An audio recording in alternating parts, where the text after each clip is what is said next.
Bom, vamos recomeçar. Eu queria só fazer um aviso que a gente recebeu uma parceria da Dalmais, que vai ofertar 50% de desconto a cursos de pós-graduação em gestão em saúde. Então, o pessoal está aí fora e aí está disponibilizando para a plateia, quem tiver interesse de concorrer a essa bolsa, tá bom? Vai sortear, na verdade, uma bolsa de pós-graduação. Eu queria também agradecer à Politec, os nossos patrocinadores, que eu não comentei logo no início, que foram fundamentais para que esse evento acontecesse, e o apoio da CESPA, mas particularmente a Politec Saúde, onde a representante vai estar falando daqui a pouquinho. Tá bom? Então, dando prosseguimento, a gente vai falar... A gente vai ter a fala agora do Dr. Francinaldo Lobato Gomes, vai falar sobre atendimento ao paciente epilético no estado do Pará e a realidade do SUS. Então, com a palavra, sem delongas. Oi, pessoal. Relembrando novamente amanhã, né, os eventos culturais e a sessão de cinema às 10 horas da manhã, lá no Cinépolis do Shopping Boulevard, tá? Não deixem de ir, é gratuito, vai ser bem legal, onde vocês vão poder assistir vídeo e aprender mais sobre epilepsia, tá bom? Conto com vocês lá, hein? Então, esse tema, pessoal, a gente já falou aqui, lá na abertura, né? Quando a gente comentou. Então, não vou me delongar muito nele, porque faz parte do nosso presente, né? Então, como é que está sendo hoje a assistência ao paciente, ao atendimento ao paciente epilético no SUS aqui no Pará, né? Então, o atendimento ele é feito inicial nas unidades básicas de saúde, tá? Nem todas as unidades básicas contam com neurologista, então a grande parte vai ser atendido por um clínico geral.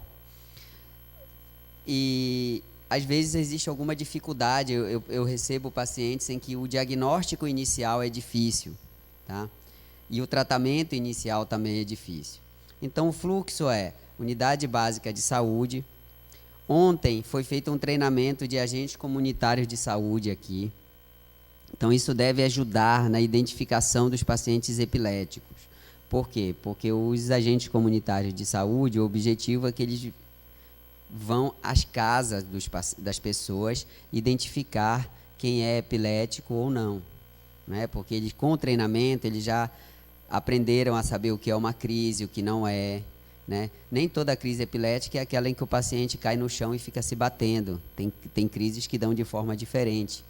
Às vezes, o próprio desempenho escolar pode ser um mau desempenho escolar numa criança, pode ser decorrente de uma crise epilética que ninguém vê, porque a criança simplesmente apaga e depois volta e continua fazendo o que ela estava fazendo.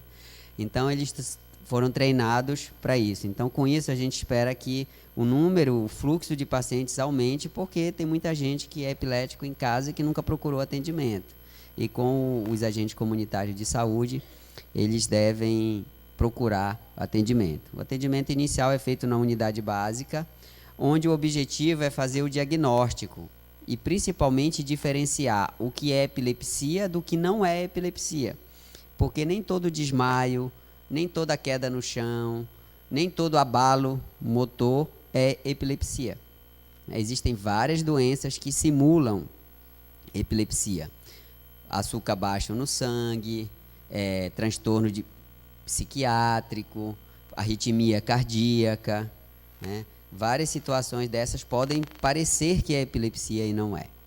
O objetivo principal desse atendimento inicial é fazer esse diagnóstico, excluir essas causas, né, esses eventos não epiléticos, e iniciar o tratamento. Com o quê? Com os medicamentos habituais. Carbamazepina, Gardenal, Idantal, Depaquene, né, ácido valproico. Para quê? Para que o paciente possa já receber o seu primeiro tratamento. 60% dos pacientes vão melhorar com esse tratamento inicial. Tá? Vão ficar sem crise ou vão ter uma diminuição importante das crises epiléticas. Agora, quando o paciente já iniciou o tratamento e ele precisa e não ficou bom das crises, continua tendo crise, aí ele deve ser, então, encaminhado para um centro de referência, onde ele vai fazer mais exames, né? Ressonância magnética, o videoeletroencefalograma e às vezes até outros, para diagnosticar uma causa para essa epilepsia e ver se esse paciente que não respondeu ao remédio, então, é candidato ao tratamento cirúrgico, tá? Então, a triagem para o tratamento cirúrgico, ela não é feita na unidade básica de saúde. Então, como é que está funcionando hoje aqui no nosso estado, né? O paciente, até então, não tinha os ACS, então agora a gente já vai ter, porque eles receberam treinamento ontem. A ideia é que eles, a partir da semana que vem, já comecem a fazer essa triagem. As unidades básicas de saúde prestam o primeiro atendimento e iniciam já o tratamento, tá? E para aqueles pacientes que não respondem, serem encaminhados por 2 ambulatórios de referência que tem hoje no estado, que são do Barros Barreto e o do Hospital Ofir Loyola. Lá sou eu que atendo, junto com os residentes. O objetivo é fazer a triagem para a cirurgia, tá? É o quê? A gente repetir os exames, rever o medicamento, ver se está correto ou não, tá? Fazer o videoeletroencefalograma, fazer uma ressonância magnética, fazer uma avaliação neuropsicológica e daí, então, decidir qual paciente vai ser operado e qual cirurgia será feita. Hoje, dos hospitais do SUS, o que permite fazer cirurgia, o que já tem a estrutura mínima necessária, é o Hospital Ofir Loyola, tá? Então, é lá que a gente está começando a fazer, já fizemos a primeira agora dia 19, tá? Num paciente do SUS, e a ideia é começar a fazer com frequência, com regularidade, e depois ir aumentando conforme a demanda, que certamente vai aumentar, porque os pacientes estão aí. Então, acho que a grande conquista hoje para nós aqui no estado, com relação à realidade do nosso atendimento, é a conquista dos ACS, viu, Hércules? Tá? Porque vai ser muito bom isso para a gente, tá? Já que nós não temos perna para ir em todas as casas, e a capacitação, né, a aquisição do equipamento de videoeletroencefalograma, porque aí vai permitir que pacientes não precisem mais sair de Belém para fazer o exame, já que a cirurgia é feita aqui. Então, hoje nós temos 2 ambulatórios especializados em epilepsia refratária e nós temos as unidades básicas de saúde dando apoio. Isso é o que nós temos hoje. Agora, para frente, nós vamos ter os ACS, né, para estarem nos ajudando, e também a gente espera que em breve tenhamos já o vídeo para que a gente possa já estar reduzindo esse tempo de espera aí para a cirurgia, tá bom? Se alguém tiver alguma pergunta para fazer, dá para fazer uma, porque a gente está com o tempo um pouquinho curto. Alguma dúvida disso? Sobre? Então, existem alguns medicamentos que são distribuídos gratuitamente na rede, né? Os medicamentos básicos, tá? A gente passou aí por um problema nos últimos 3 meses, que tiveram alguns medicamentos que faltaram no mercado, principalmente a fenitoína e a carbamazepina. A gente fez até uma campanha na mídia e tal, mas pelo que eu tenho de retorno dos pacientes, a situação já está se normalizando. As farmácias já têm e as unidades também. Para alguns medicamentos que são chamados de alto custo, né, tipo lamotrigina, topiramato, existe um formulário que a gente preenche no consultório, que os pacientes conseguem esse medicamento também pelo tempo de tratamento deles, sem ônus, né? Porque eles são medicamentos que custam mais caro. Teve aí de dezembro até fevereiro, muitos pacientes ficaram sem tomar por conta disso. Mas agora, pelo que eu percebi, pelo feedback que eu estou tendo, tanto da secretaria quanto dos próprios pacientes, isso aí já não está tendo mais, já não está sendo um problema, tá? E espero que continue assim. Opa. Pois não?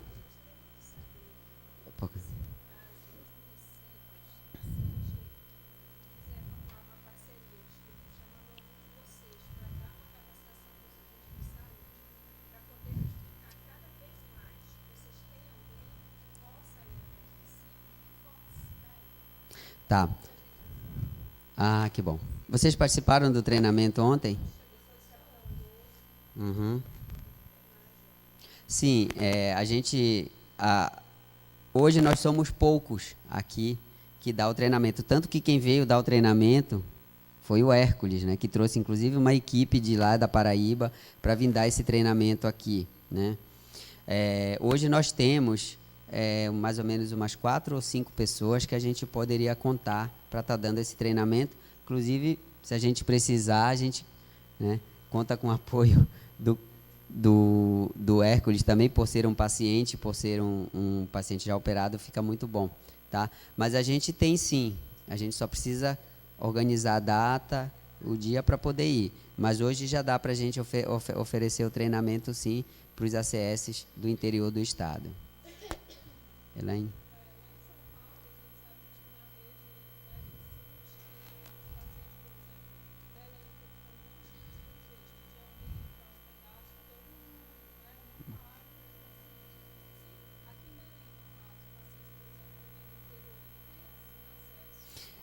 Ainda não. Não, ainda não. Esse é um dos papéis da ONG que a gente criou e que o objetivo é isso também, né? A gente ter um local que possa servir de apoio para quem vem do interior, tá? Isso é algo que a gente vai também conversar com a Secretaria Estadual para dar esse suporte para o paciente que vem do interior também, suporte logístico, né? A parte de hospedagem, alimentação, quando vem, porque o paciente não vem sozinho, assim como ele tem quando faz o TFD, tá? E a ONG também o objetivo dela é ajudar nesse processo aí também, tá?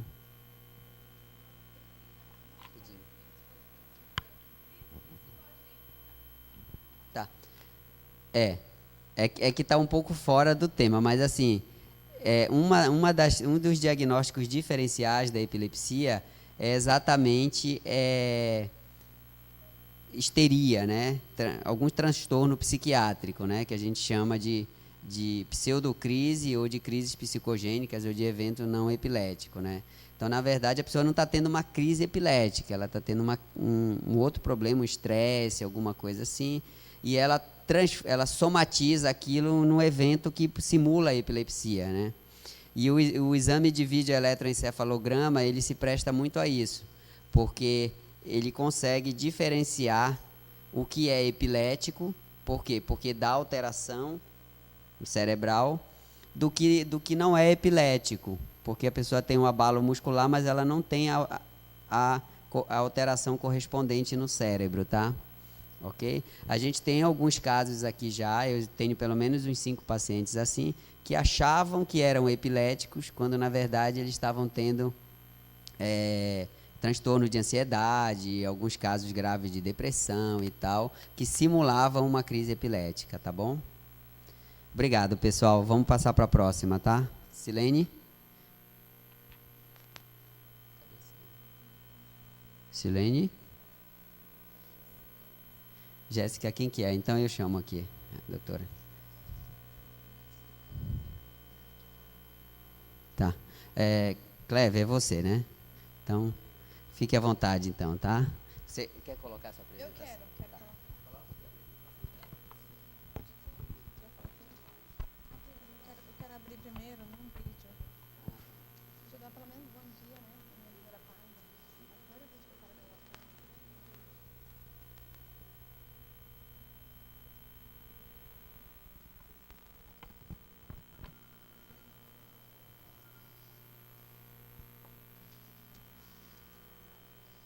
Essa página está para o vídeo.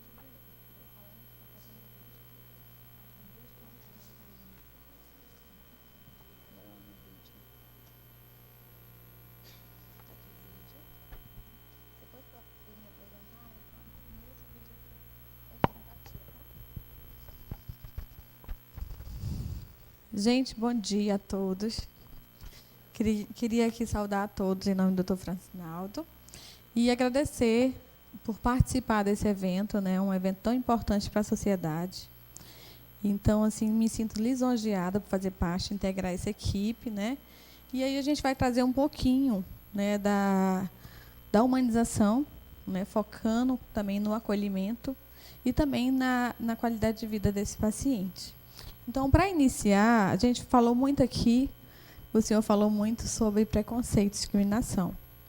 E a gente, para focar um pouquinho na humanização, a gente vai trazer um pouquinho do que é empatia. Vocês já ouviram falar nessa palavra, empatia? E eu posso fazer uma pergunta para vocês? Vocês costumam ser empáticos com as pessoas?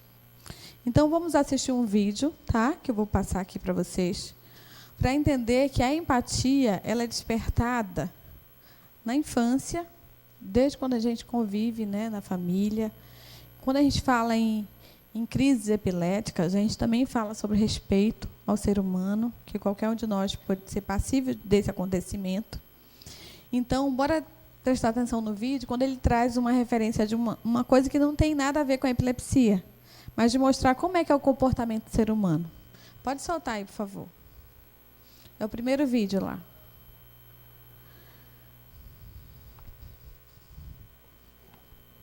Tem áudio? Mas dá para assistir sem áudio também.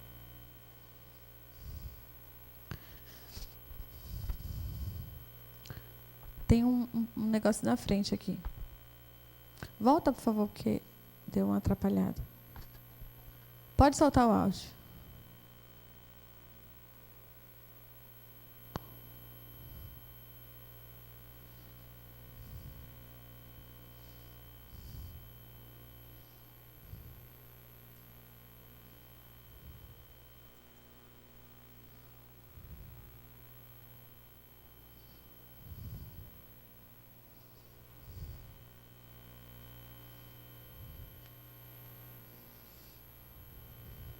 Conseguiu o áudio.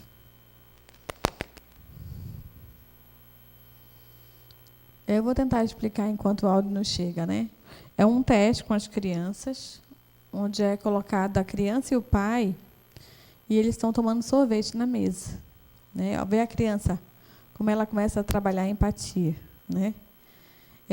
O pai quebrou a colher de propósito, e a criança começa a perceber que ele está sem a colher do sorvete.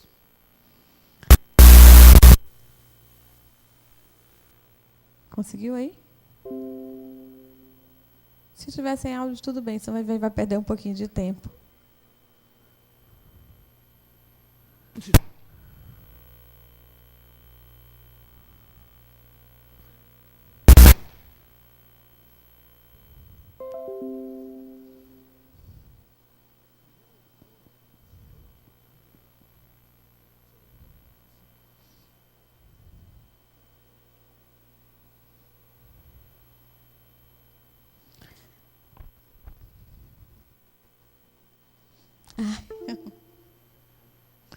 Enfim, gente, enquanto está com problemas técnicos, né, bora falar um pouquinho sobre isso.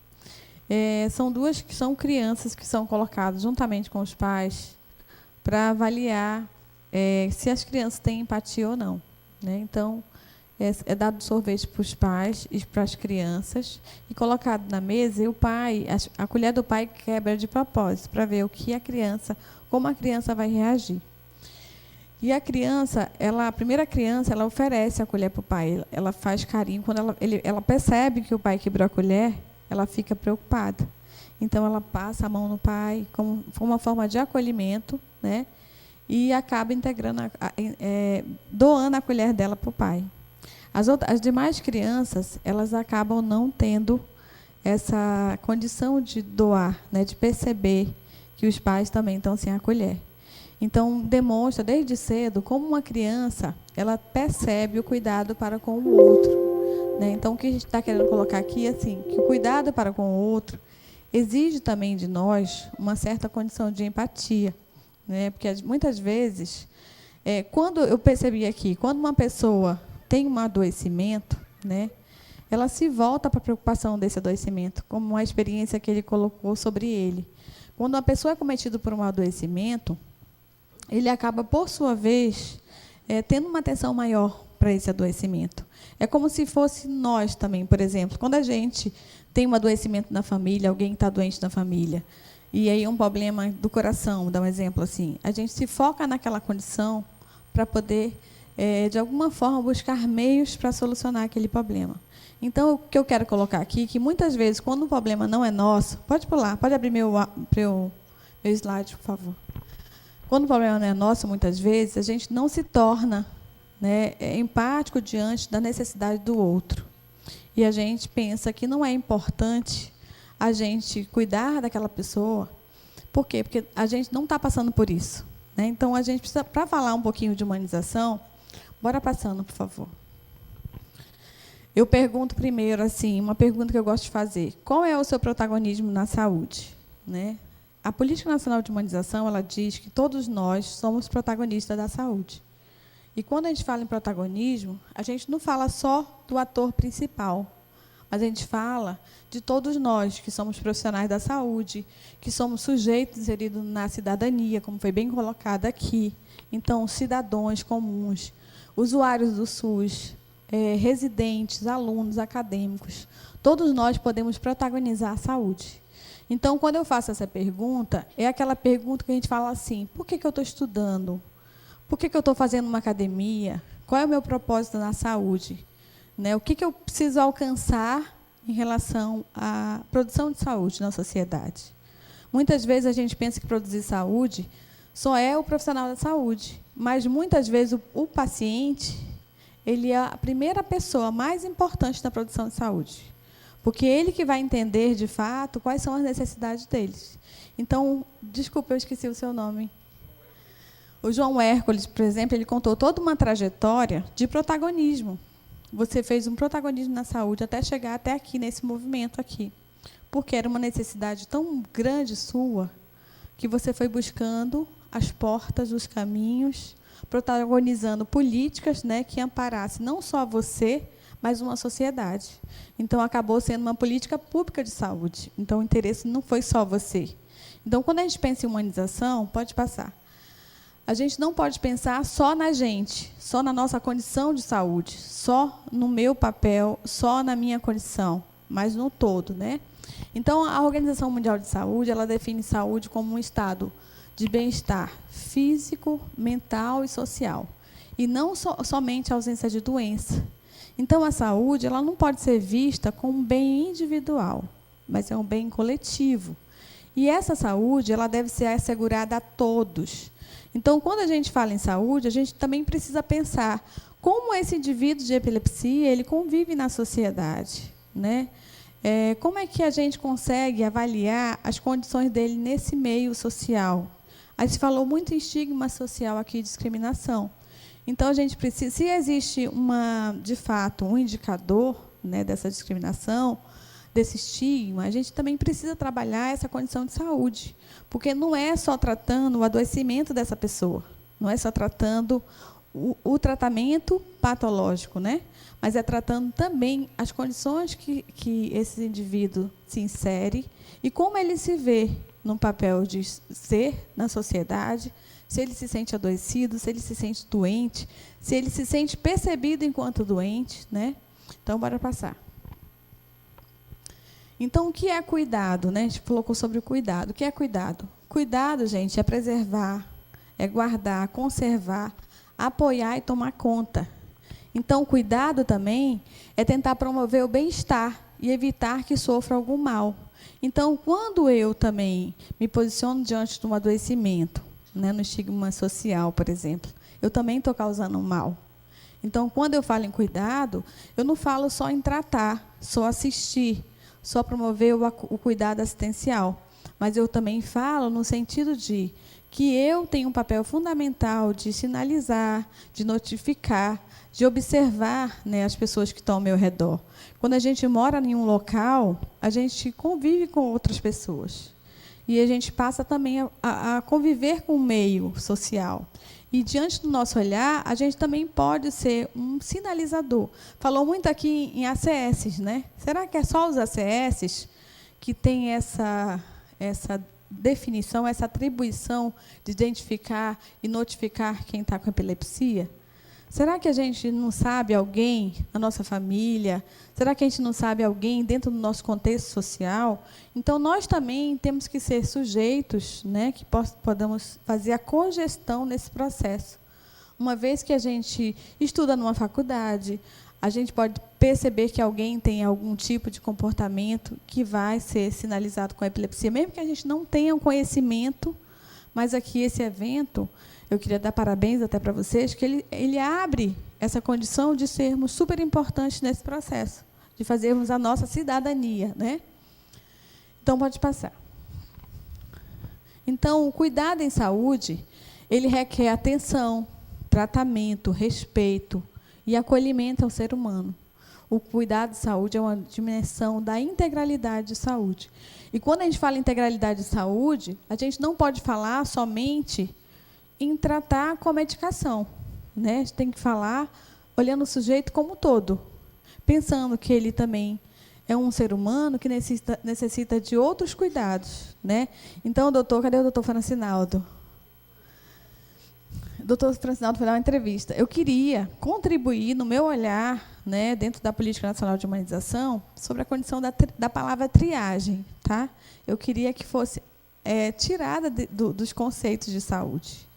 Na verdade, a triagem ela já foi excluída e substituída pelo acolhimento.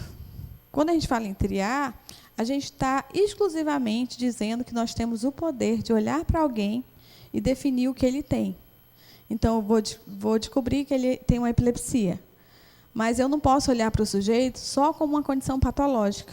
Eu tenho que entender que esse sujeito, além da epilepsia, existem outros fatores relacionais, que são fatores de outros adoecimentos causais por conta da epilepsia. Então, ele tem também um problema, muitas vezes, de introversão, às vezes, baixa socialização, às vezes ele não tem um lazer adequado, uma qualidade de vida. Então, quando eu falo em triar, eu estou limitando a condição desse indivíduo só na doença. Então, eu tenho que substituir esse termo por acolhimento, porque o acolhimento ele perpassa por todo o indivíduo. É o entender que ele não tem só necessidade do cuidado especificamente para a epilepsia, embora seja a finalidade de que ele alcance uma cirurgia, mas é preciso também entender quais são as complexidades que o adoecimento traz para esse indivíduo, né? Pode passar. Então, o cuidado integral, gente, ele é, na verdade, o direito de ser e ter. Direito de ser o quê? E de ter o quê? Ter saúde. Todos nós temos direito de ter saúde. Um dos princípios fundamentais do SUS é a equidade. E o que é equidade? É tratar as pessoas desiguais de forma desiguais, mas com todos os direitos que as outras pessoas têm, né? Então, significa que, muitas vezes, a gente... uma epilepsia pode acometer uma pessoa cadeirante? Uma epilepsia pode acometer uma pessoa que tem uma baixa visão? Uma epilepsia pode acometer uma pessoa que tem uma surdez? Pode acometer, com certeza. Então, por essa razão... Quando a gente falar em integralidade, a gente tem que pensar todas as outras patologias que podem estar inseridas nesse contexto. Então, ter saúde é garantir o direito que foi dado na Constituição de 1988, que foi uma luta dos trabalhadores para garantir a saúde para todos nós. Então, quando a gente fala em epiléticos, a gente também está falando sobre pessoas que precisam de tratamento, como todos nós. E, muitas vezes, não existe, né, uma rede de atenção focada nisso. Eu fico muito feliz quando o doutor Francinaldo vem colocar aqui sobre essa rede de atenção, esse fluxo que já está sendo desenhado em conjunto com a ONG, né, e com a CESPA, que isso, de fato, é um verdadeiro acolhimento, isso, de fato, é o verdadeiro direito de ter saúde, de ser, né, ser um sujeito que possa ser contribuído não só na condição do seu cuidado assistencial, mas como um todo. Pode passar. Então, o cuidado integral de saúde é oferecer escuta a esse sujeito e entender, principalmente, quais são as necessidades que ele tem. Então, quando eu falo em acolhimento, doutora Silene, eu estou falando assim, que se a gente conseguir compreender as necessidades reais desse indivíduo, quanto mais perto nós chegarmos nas necessidades reais dele, a gente vai desenhar uma política de saúde que seja, de fato, com um olhar de acolhimento, de cuidado integral. Porque a gente não vai focar só na nossa necessidade enquanto profissional de saúde. Porque muitas vezes a gente vê o profissional de saúde e a gente fala assim, vamos desenhar dessa maneira, vamos planejar assim. Mas, às vezes, existem outras necessidades que esse sujeito traz e que só quem sabe são eles. E só quem sabe são eles. Então, nesse momento da escuta, é ter profissionais qualificados, né? Vamos pensar se são os ACS, mas será que teria que ter profissionais também capacitados para também fazer esse acolhimento mais próximo, entender, compreender a necessidade desse sujeito, né? Pode passar. Então, o cuidado integral em saúde, ele pode diminuir o impacto do adoecimento. E quando eu falo em adoecimento, eu não falo só da doença. Eu falo de todos os fatores que eu acabei de dizer aqui. E a falta desse cuidado, gente, ele pode, que é o descaso, o abandono, o desamparo, pode agravar o sofrimento dos pacientes e aumentar o isolamento social. Muitas vezes, quando a gente não desconhece o que nós temos, né, a gente acaba, por sua vez, nos isolando. E a Política Nacional de Humanização hoje tem uma diretriz que chama clínica ampliada. O que é clínica ampliada? É uma diretriz que amplia o nosso olhar sobre a condição do outro que nós vamos cuidar, né? Então, é quando a gente começa a entender que aquele sujeito que eu estou cuidando, ele é a pessoa mais importante para protagonizar o tratamento dele. Porque ele que vai falar assim, essa medicação não está dando certo para mim, eu estou me sentindo mal com essa medicação, né? Então, vai chegar um determinado tempo que, mesmo um paciente sendo 10 pacientes de epilepsia, mas cada um vai ter um tratamento singular. Por quê? Porque cada um apresenta uma peculiaridade. E essa peculiaridade faz ele ser um ser diferente, mesmo com a mesma patologia. Então, quando eu falo em clínica ampliada, é ampliar o meu olhar sobre a garantia do direito na singularidade do sujeito, né? Entender que eu, enquanto paciente, eu tenho direito de escolher um bom tratamento, eu tenho direito de saber qual é o melhor tratamento para mim, eu tenho direito de participar do meu tratamento. Pode passar. Então, o que é a humanização? A humanização é tão falada, né? Parece que virou moda. Então, a humanização, de fato, não é só o tratar bem, ser educado, ser benevolente. A humanização, pode passar, ela vai além disso, né? A gente precisa encontrar que humanização é essa.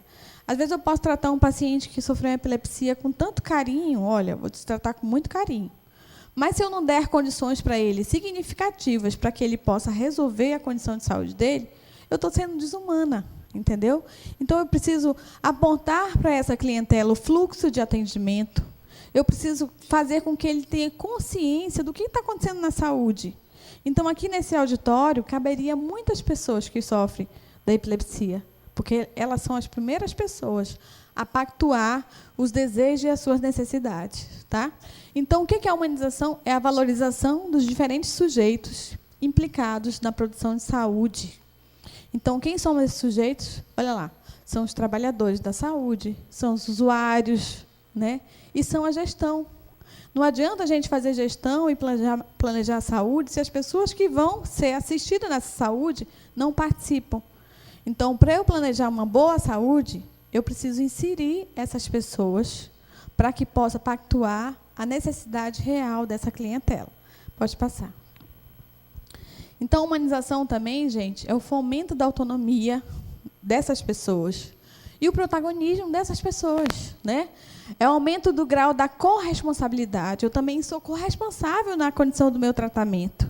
Porque tem gente que vai ser diagnosticado, vai ser medicado, e aí abandona um tratamento, né? Então, eu preciso também, de fato, a doutora colocou aqui, a doutora Carmen, que os pacientes dela ficam loucos para deixar a medicação e o dele não sabe como fazer o desmame, né?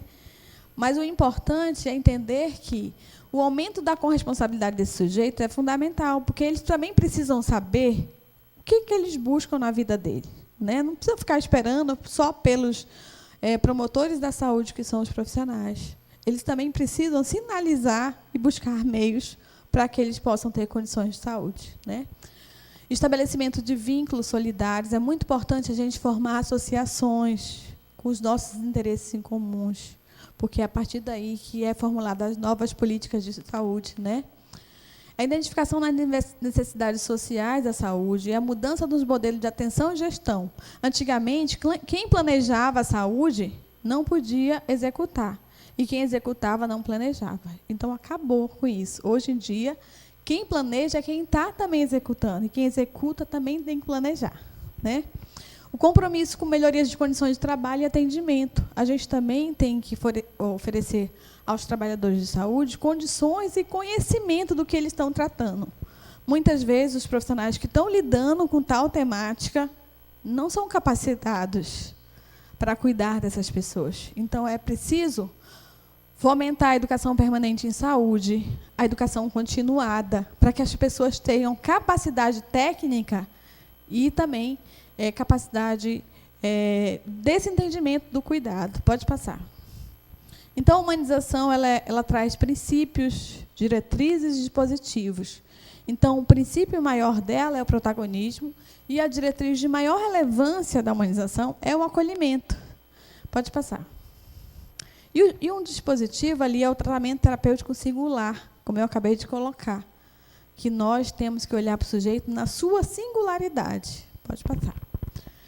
Então, o acolhimento, gente, que é a diretriz de maior relevância da humanização, ela diz o seguinte: acolher, dar acolhida, admitir, aceitar, dar ouvidos, dar crédito, agasalhar, receber, atender, admitir. Ou seja, é uma atitude de inclusão. Então, não posso ver o acolhimento somente como um ato de passar a mão, de fazer carinho, né? Pode passar. Mas é um ato contínuo. Não é, o acolhimento não pode ser visto assim, olha, tem uma sala de acolhimento e você vai ser atendido. Não.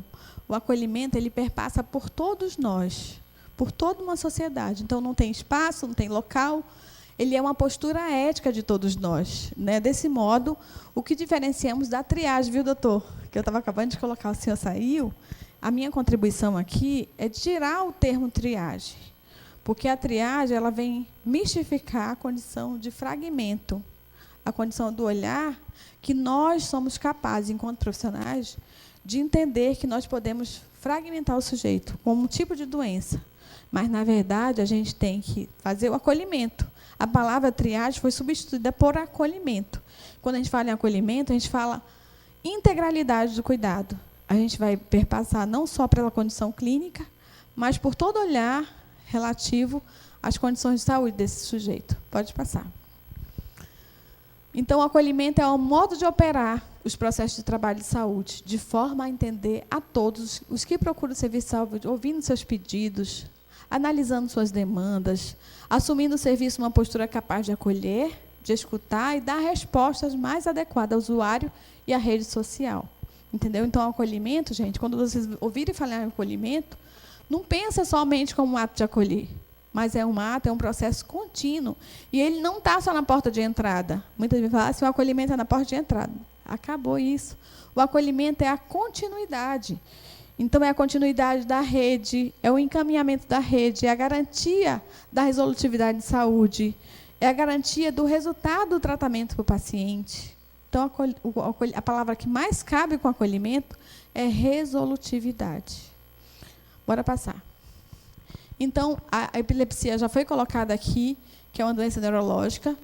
Nos Estados Unidos, gente, a cada 26 pacientes eu pesquisei, não sei se está correto dentro do que eu busquei, viu, doutor Reginaldo? Que a cada 26 pacientes, um tem epilepsia. E no Brasil, a cada 100 pessoas, 2 têm epilepsia. E, às vezes, as pessoas que sofrem epilepsia podem estar do nosso lado, né? Então, eu trouxe 2 pesquisadores aqui, e dentre eles o doutor Caminada, né? Não sei se você já ouviu falar. Ele também foi acometido ele é um neurologista, e foi acometido com uns 3 anos de idade. É matemático, né? Foi acometido 3 anos de idade por epilepsia, né? E ele foi uma das grandes pessoas na luta da conscientização sobre a epilepsia no país. E ele, juntamente com a doutora Maria Luísa, apontou 5 pontos que merecem destaque na condição do conhecimento da epilepsia. Pode passar. Eu acho que já foi muito batido isso aqui, que eu não preciso me aprofundar, né?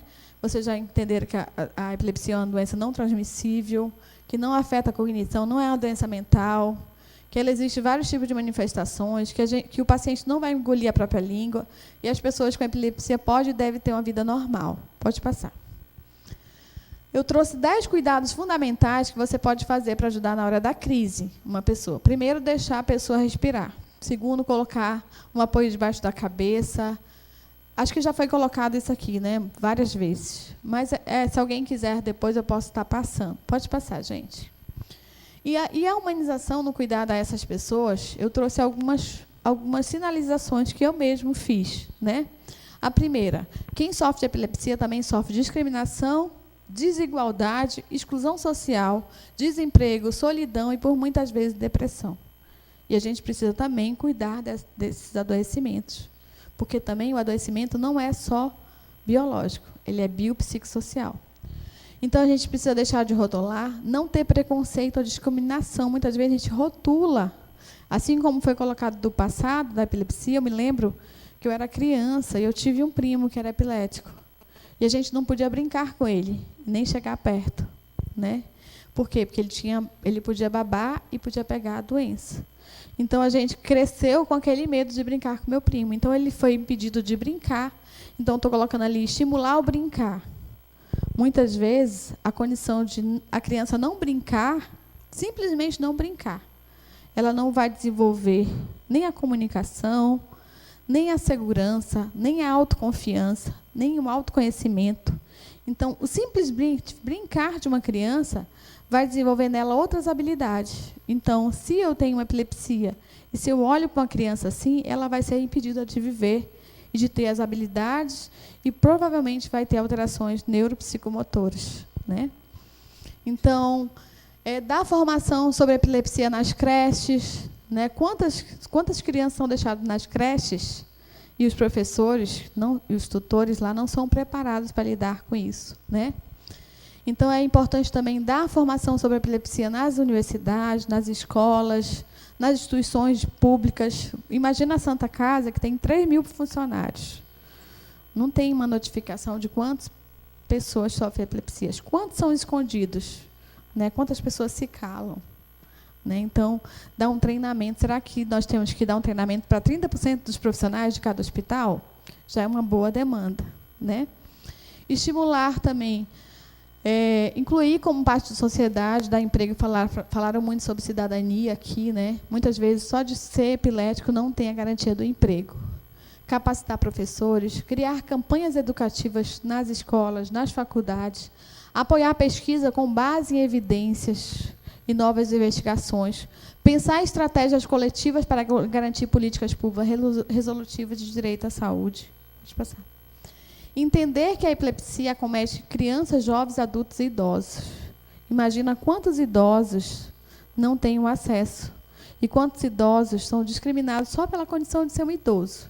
Agora, imagina por uma condição de epilepsia, né? Estender a mão, ser empático, compreender, oferecer escuta e ficar mais perto, né?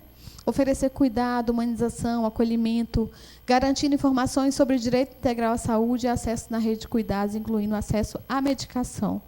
Também é humanização.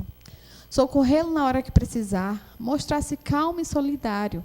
E, na hora da crise epilética, entender que a pessoa perde a consciência. E, às vezes, a pessoa tem medo de chegar naquela pessoa, ela não está nem tendo consciência. E, às vezes, a pessoa tem medo de ajudar a pessoa que está precisando de ajuda, né? Motivar a ter uma vida normal. Quando eu falo vida normal, a pessoa pode ter um emprego, a pessoa pode sair, a pessoa pode dançar, pode andar de avião, né, como o senhor colocou. Então, também ter a vida e hábitos saudáveis. A gente pode também ver que tem pessoas que usam drogas, minimizar os riscos que podem desencadear e complicar o adoecimento, né? Então, muitas vezes, a gente pode pensar o alcoolismo. Muitas vezes, por eu não me incluir numa sociedade, por eu me sentir excluído de uma condição social, eu posso também começar a beber. E eu posso começar a desenvolver um alcoolismo. Então, uma coisa vai gerando a outra, entendeu? Então, eu tenho que ter uma boa alimentação, que eu sei que vai ter uma palestra depois para falar, né, sobre a boa alimentação. Ajudar a otimizar o tempo, que isso aqui é um papel fundamental também do terapeuta ocupacional, que pode ajudar. Que é otimizar o tempo, é entender assim, eu não posso ficar vivendo a minha vida inteira enquanto doente. Eu tenho que criar, durante a minha vida, hábitos de lazer, hábitos sociais, participação na comunidade, ir para a igreja, sair com meus amigos. Eu não posso me isolar. Então, otimizar o tempo é entender que esse tempo todo que nós temos durante a vida, a gente também pode ter outros tipos de cuidado. E o cuidado não perpassa só pelo tratamento medicamentoso. Porque, às vezes, está na hora de tomar um remédio. Daqui a pouco, de novo, tomar um remédio. Então, a gente também precisa promover, inserir nesse contexto, ações no tempo real que nós temos de vida para poder viver, né? Ajudar a não ter vergonha de si mesmo. Eu falo sobre autoestima, autoconceito. Como é que eu me vejo enquanto epilético? Qual a imagem que eu crio sobre mim? Né? Às vezes, as pessoas criam um próprio conceito. O estigma social, às vezes, não está nem no outro, está em mim mesmo. Então, eu preciso trabalhar essa condição também. Pode passar. Então, o cuidado é uma relação intersubjetiva. O que significa isso? Cada um de nós queremos um cuidado especial. O meu cuidado não pode ser igual ao do outro. O meu cuidado difere do outro. Né? Então, eu preciso ter um cuidado contínuo e permanente. Eu preciso buscar tecnologias novas para esse meu cuidado. Eu preciso cessar procedimentos. Eu preciso buscar os meios mais necessários para, de fato, buscar resolutividade nesse acompanhamento. E eu trago aqui a condição do trabalho interdisciplinar, que é a articulação de profissionais, de saberes, gestores da saúde, alunos, para buscar debater sobre essa condição de cuidado.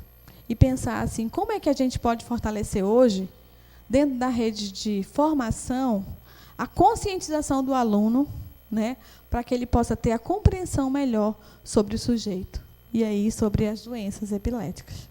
Então, o cuidado integral permite inserir no âmbito da saúde as preocupações pelo bem-estar do indivíduo. Pode passar. E aí eu queria terminar, né, com um vídeo que eu trouxe, se desse tempo para eu passar, doutora Silene, acabou meu tempo. Dá para passar um vídeo curtinho? Que eu trago um vídeo que fala sobre solidariedade, porque é muito importante a gente também ter compaixão pelo outro. Compaixão pelo outro é sair de mim, da minha preocupação, do que me rodeia, e preocupar com o outro. Então, bora ali. É aquele vídeo que está escrito ali, Tiago Rodrigo. Tiago Rodrigo. Umbutu. Esse.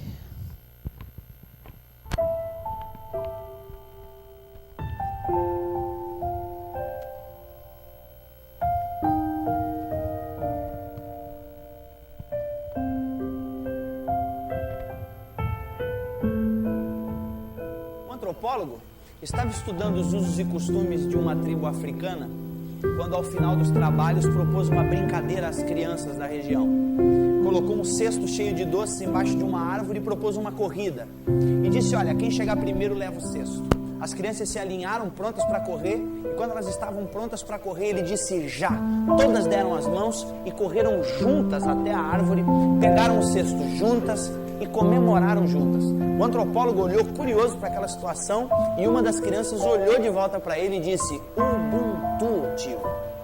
Como uma de nós poderia ficar feliz se todas as outras iriam ficar tristes? Ubuntu é uma palavra que representa uma filosofia e uma ética antiga africana que significa sou quem sou porque somos todos nós. Uma pessoa com Ubuntu tem consciência de que ela é afetada quando um semelhante seu é afetado. Ela sabe que o mundo não é uma ilha, que ela precisa dos outros para ser ela mesma. Ubuntu fala de respeito básico pelos outros. Ubuntu é compaixão, partilha, empatia. Ubuntu diz que ser humano é ser como os outros e que ser como os outros deve ser tudo. Deus é três. Mesmo sendo um só Deus, consegue ter comunhão plena, como disse Ricardo Barbosa, Deus é uma eterna comunhão de três pessoas divinas. Jesus orou um dia dizendo, Pai, eu oro para que eles sejam um, assim como eu e tu somos um. Esse conceito de unidade, de pluralidade única, de sermos indivíduos unitários, mas plurais ao mesmo tempo, é algo que me chama muito a atenção em Jesus. As pessoas olham muito para o fato de Jesus andar sobre as águas, multiplicar pães e peixes, assim como ele demonstrava poder e autoridade nesses atos, chama mais a atenção a compaixão. O fato de Jesus chorar a morte de um amigo como Lázaro, o fato de Jesus certamente lacrimejar ao ver mulheres sendo arrastadas pelas calçadas, prostitutas sendo arrastadas para serem apedrejadas, isso sim mostra compaixão, mostra esse espírito ubuntu, esse espírito caridoso, misericordioso da parte de Jesus para com as pessoas. Eu acredito inclusive que Jesus se importa com as pessoas, Deus se importa justamente por um único motivo, para nos ensinar que nós, seres humanos, devemos nos importar uns com os outros. Segundo os Hebreus, fomos feitos um do outro. Foi do lado de Adão que Deus tirou a porção necessária para a construção do novo humano, Eva, e não de uma nova porção de terra. Deve vir de lá do Éden ou de algum outro lugar muito antigo essa vontade necessária, nossa, de ser sempre nós, de ser sempre junto, de ser sempre pares. Ninguém é feliz sozinho. Ninguém brinca sozinho, ninguém joga bola sozinho, ninguém nasce sozinho, ninguém faz amor sozinho, ninguém é igreja sozinho, ninguém vai para o céu sozinho. A plena e mais completa realização humana reside, inclusive, num triângulo amoroso: eu, Deus e o outro. Assim como Deus é unidade plural, nós seremos mais humanos se formos um com nossos semelhantes. Em outras palavras, gente precisa de gente para ser gente. Na verdade, quanto mais dedicado a outras gentes, mais gente você se tornará. Minha oração é que você faça a partir de hoje mais ou alguma coisa por alguém, hoje, amanhã e sempre. Enxergue o outro, conecte-se com gente, faça alguma coisa por alguém, até porque ninguém é alguém sem um outro alguém. Somos seres únicos, mas fomos feitos para viver coletivamente. Deve ser por isso que na oração que Jesus nos ensina, ele diz que o Pai é nosso, ele diz que o pão é nosso. Quando pede livramento, ele diz: livra-nos, e diz que venha o teu reino a nós. Nós é realmente uma mensagem que precisa não estar só na nossa boca, mas precisa estar dentro do nosso coração. Você precisa, para ser gente, estar diretamente ligado com vínculos de amor, de amizade, de afeto com outra gente. Vire-se para o ser humano e pratique sua fé nele. Ubuntu para você. Então, gente, já que a gente terminou com esse vídeo, vamos levantar todos nós e nos dar um abraço um para o outro, né? Gente que a gente não conhece aqui nesse momento. Praticar o Ubuntu desde agora, né? E dizer um Feliz Páscoa para todo mundo, tá? Que a gente possa renovar os nossos sentimentos.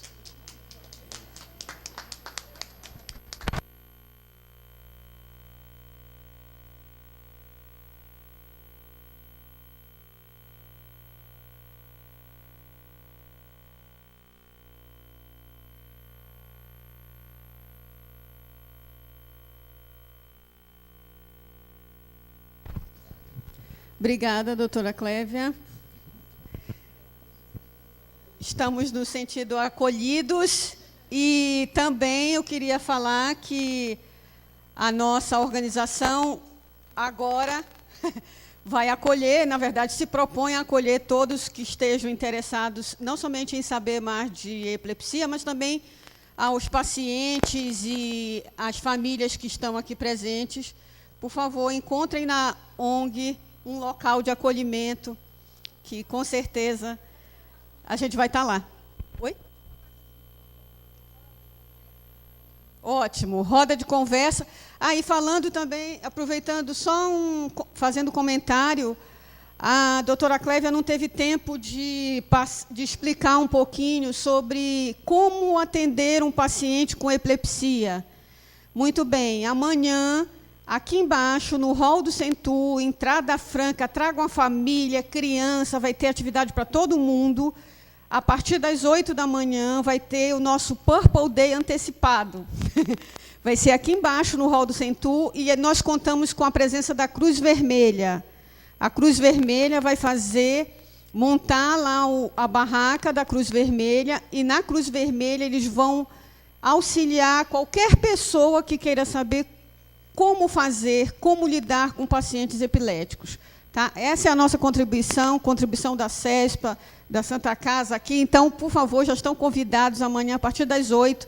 Vai ter música, vai ter várias atividades, além do cinema, que vai começar às 10 horas lá no Boulevard, Cinépolis Boulevard, com entrada franca, só que precisa pegar o ingresso lá na frente. Tá? Dentro das bolsas parece que tem uns ingressos, tá? Então, estão todos convidados, mas dê uma passadinha aqui no Centur também, porque a gente vai ter umas atividades bem legais, inclusive rodas de conversa. Obrigada. Bom, então, dando prosseguimento, agora a gente vai chamar a Jéssica. A Jéssica é enfermeira, ela é mestranda do curso de Neurociências e Comportamento. Ela é uma das pessoas que está na parte de formação de recursos humanos, onde a pesquisa está dando a sua contribuição. Então, eu sou orientadora dela, do mestrado, e ela é membro do grupo Epilepsia Norte e faz parte do Conselho Fiscal da ONG. Então, por favor, com a palavra.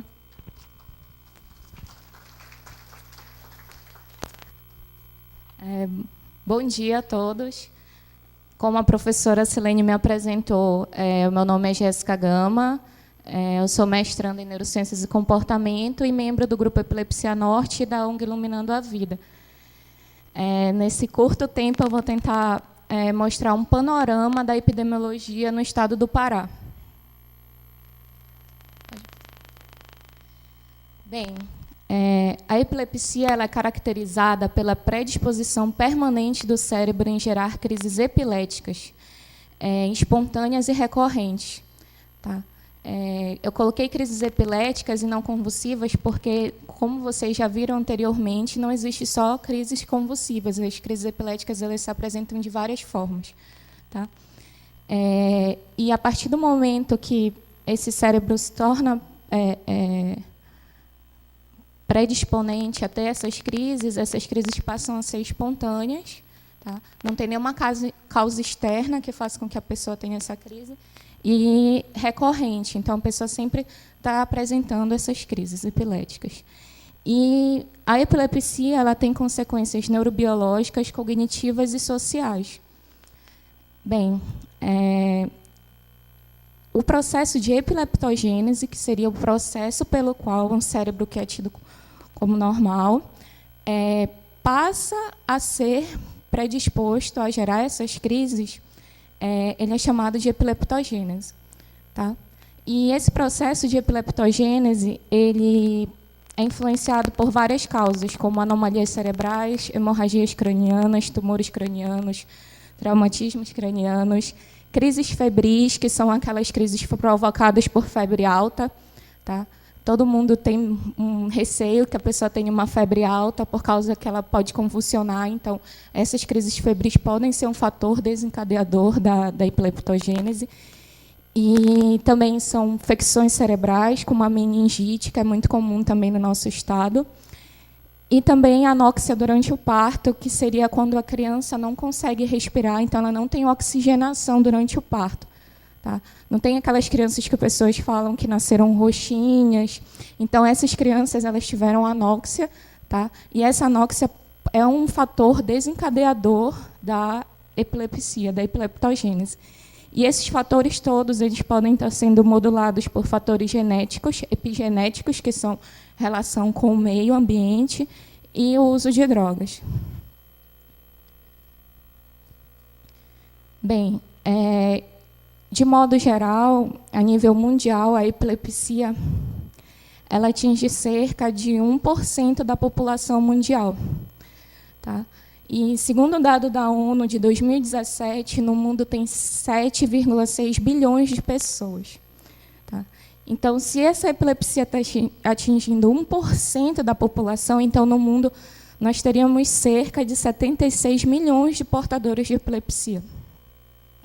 E no Brasil, como nos outros países subdesenvolvidos, a epilepsia ela tem uma incidência maior, tá? Chegando a cerca de 2% da população.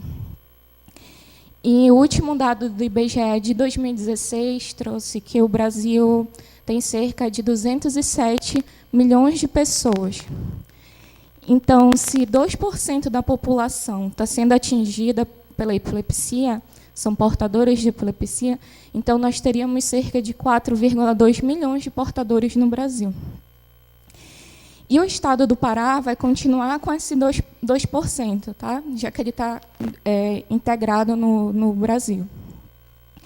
No estado do Pará, o último censo do IBGE mostrou que nós temos 8,3 milhões de pessoas no estado do Pará.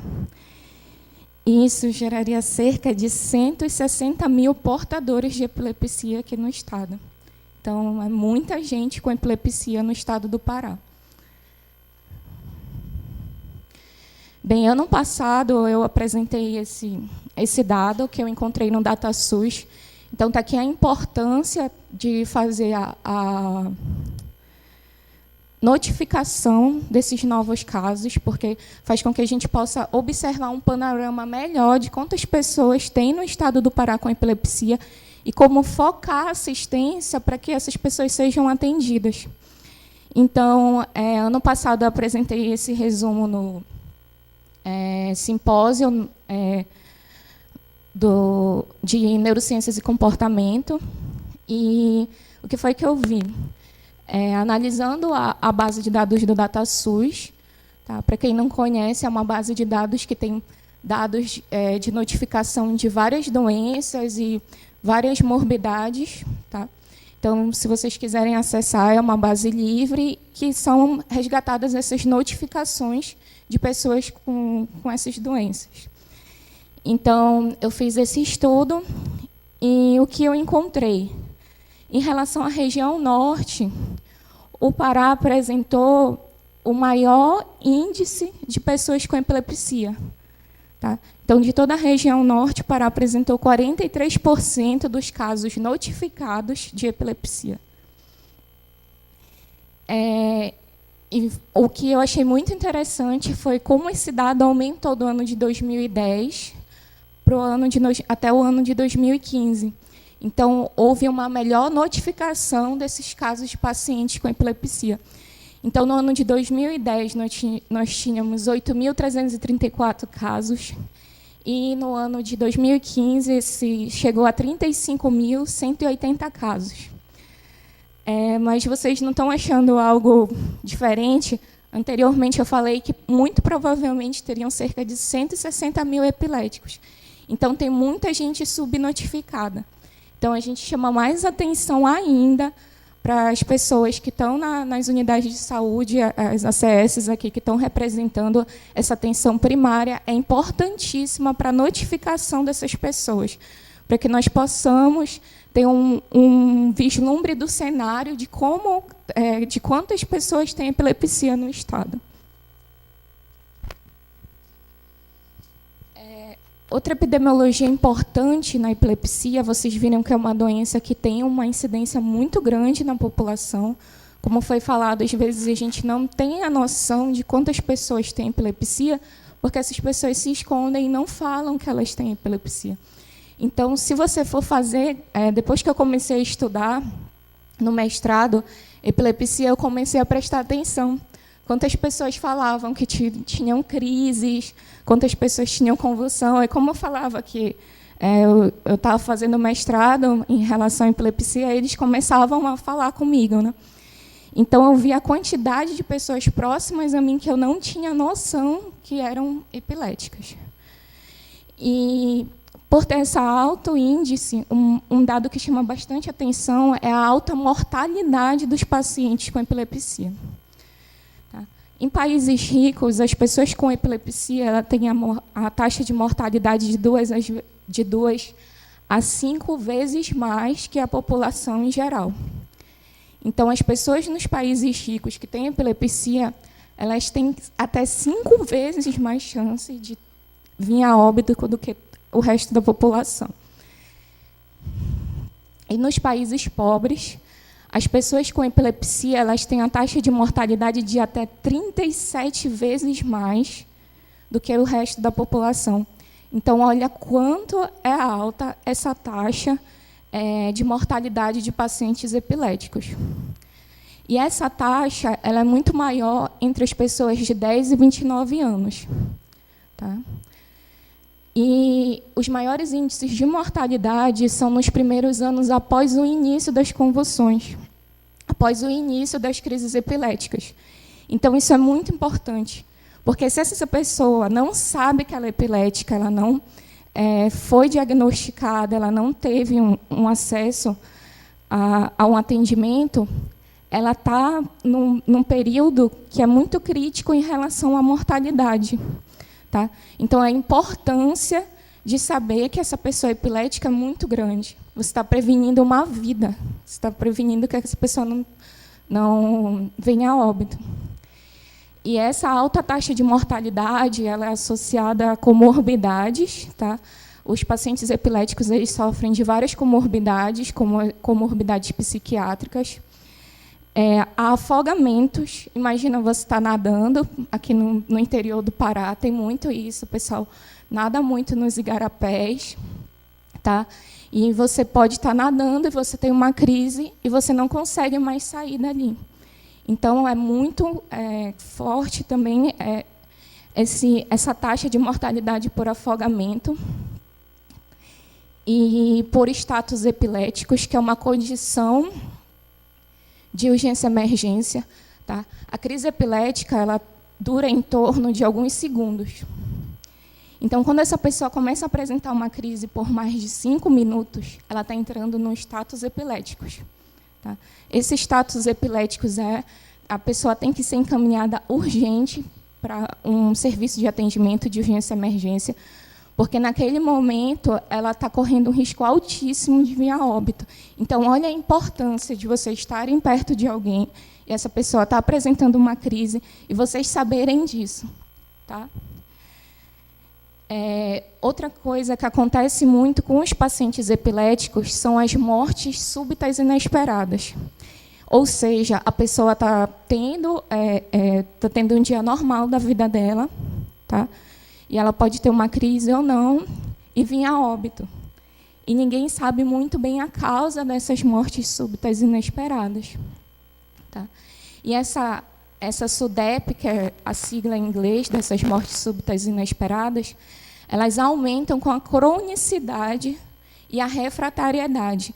Então, os pacientes que o Francinaldo atende, tá, que são pacientes refratários ao tratamento medicamentoso, o que é a refratariedade? Essas pessoas tomaram todas as medicações que tinham disponíveis no mercado, tá, que elas tinham acesso, tomaram combinações de medicações e, mesmo assim, elas não conseguiram parar de ter crise. Tá? Então, esses pacientes se tornam refratários ao tratamento medicamentoso e se tornam candidatos ao tratamento cirúrgico. Só um plus aqui, que no panfleto que tem lá na frente da Liga Brasileira de Epilepsia, fala um pouco sobre a SUDEP. Então, lá vocês podem ter mais informações sobre como é que acontece essa morte súbita dos pacientes. Aqui, outra epidemiologia que é muito importante é em relação a esses pacientes que são refratários ao tratamento. Então, o tratamento das pessoas com epilepsia ele é feito através do uso de drogas antiepiléticas, e cerca de 30% do total desses pacientes são refratários a esse tratamento. Tá? Então, eles se tornam candidatos ao tratamento cirúrgico. Então, ter um serviço de epilepsia funcionando aqui, ter a cirurgia de epilepsia hoje implantada no Estado, é muito importante. Tá? Porque como seria esse cenário, segundo as estimativas que eu falei para vocês? Nós teríamos, então, 160 mil portadores de epilepsia no estado do Pará. 112 mil desses portadores, que seriam os 70%, eles são tratáveis, e 48 mil portadores seriam refratários. Então, tem 48 mil pessoas, tá, que precisariam ter esse tratamento cirúrgico. Então, a importância dessa rede do SUS, que o Francinaldo falou anteriormente, é muito importante, muito grande, tá, porque esses pacientes precisam chegar até esse atendimento. Bem, aqui só um esquema que eu fiz sobre a rede do SUS, que já foi apresentada pelo Dr. Francinaldo, enfatizando de novo a atenção básica.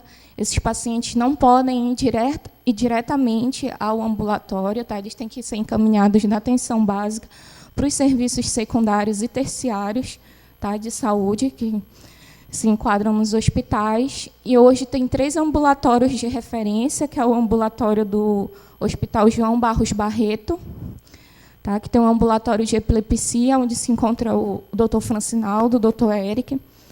Tem o ambulatório do Hospital Orfila-Loyola, que é um ambulatório de neurologia e que também foi onde foi realizada a primeira cirurgia, tá, pelo SUS do estado do Pará. E também nós temos um ambulatório de neuropediatria no Hospital Betina Ferro, lá na UFPA. Então, esses 3 ambulatórios, eles atendem esses pacientes, eles recebem esses pacientes que estão sendo refratários ao tratamento ou que tiveram alguma complicação que não pôde ser atendida na unidade básica de saúde. Bem, e para somar a essa rede de atenção à saúde, nós temos a criação da ONG Iluminando a Vida e o Grupo Epilepsia Norte. A ONG Iluminando a Vida, ela está ajudando, nessa parte mais clínica, onde ela pode estar ajudando financeiramente, ajudando nessa parte de mobilização dos pacientes e também prestando serviços à comunidade, como saber prevenir, como saber se comportar quando a pessoa está com uma crise epilética. Então, a ONG Iluminando a Vida está dando esse suporte. E o Grupo Epilepsia Norte, que é conveniado, né, que tem uma parceria com a ONG Iluminando a Vida, ele está dando suporte em relação à parte acadêmica. A parte profissional, sim, mas a parte acadêmica, na formação de novas pessoas, tá? Isso é muito importante, que a gente saia um pouco dessa nossa caixinha fechada, lá de todo dia a gente está ali na assistência, e conheça mais sobre novas doenças. Então, ele ajuda nisso, nessa formação de pessoas, e também na pesquisa sobre epilepsia. Hoje tem uma dissertação do grupo, que é do Igor Tagore, em que ele vai fazer o levantamento epidemiológico dessas pessoas. Tem a minha dissertação também, que eu defendo, acho que eu vou ser a primeira do grupo a defender a dissertação, em que eu vou ver também aspectos que estão levando à epileptogênese dessa epilepsia, que eu falei anteriormente para vocês, entre outras várias áreas. Então, eu queria agradecer às pessoas que fazem parte da ONG Iluminando a Vida e ao Grupo Epilepsia Norte por todo o apoio, todos os professores que fazem parte do grupo, em especial a minha orientadora e ao Dr. Francinaldo. Bem, era isso que eu queria mostrar para vocês. Obrigada.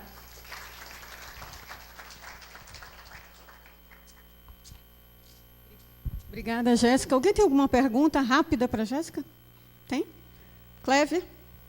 Vamos formar logo um programa de pós-graduação aqui para...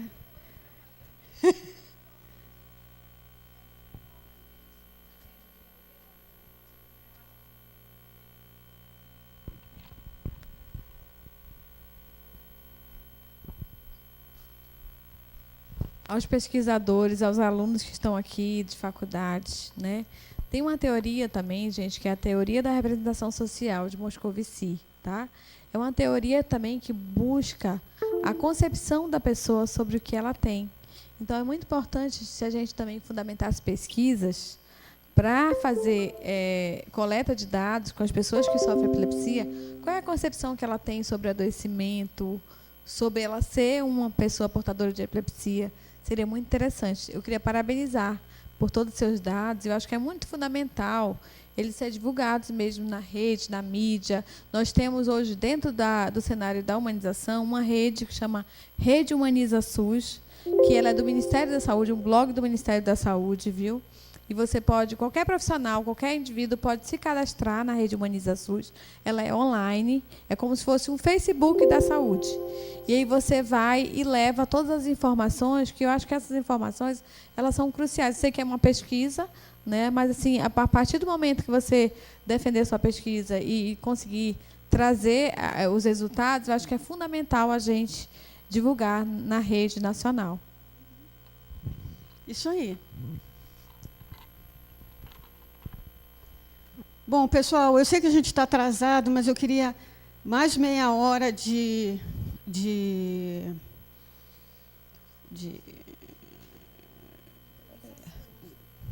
desculpa.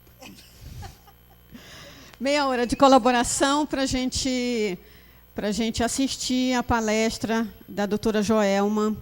A doutora Joelma vai falar sobre epilepsia na infância. Ela é membro do grupo Epilepsia Norte, tá? E ela é médica lá no Hospital Ofir Loyola. Não, desculpa, Barros Barreto. Acho que já está na hora do intervalo, brincadeira. Mas, pedindo perdão, a doutora Joelma, ela vai falar um tema relevante, eu acho, que para todo mundo, que é epilepsia na infância. E ela faz parte do Hospital Betina. Agora acertei.